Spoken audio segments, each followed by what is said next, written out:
con una persona emprendedora viene en busca de asesoramiento para saber cómo poner en marcha su nueva actividad. Es difícil saber por dónde empezar, qué pasos dar, en qué orden.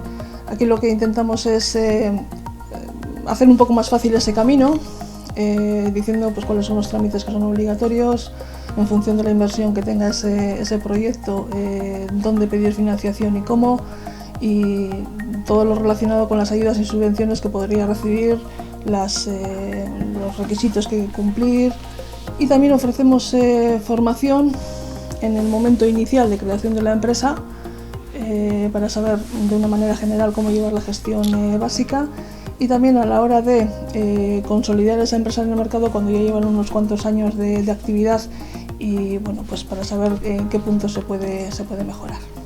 Ni gure naban zabaldu espresio tailer bat Durangon, eta nire nebak ezagoztan behargintzara etorri zala eta asko lagundu zotziela, eta ni be bai etorri nintzen, eta hori, asko lagundu nabe.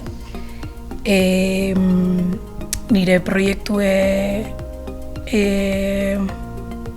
egiten, bai niretzako eta bai diru laguntzei begira, ez?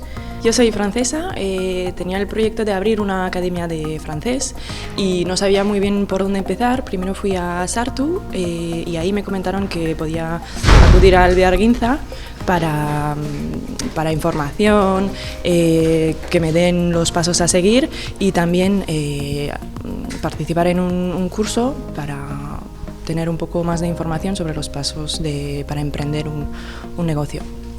Y la verdad que me ha ayudado mucho, he tenido varias citas aquí y pues ha sido de gran ayuda.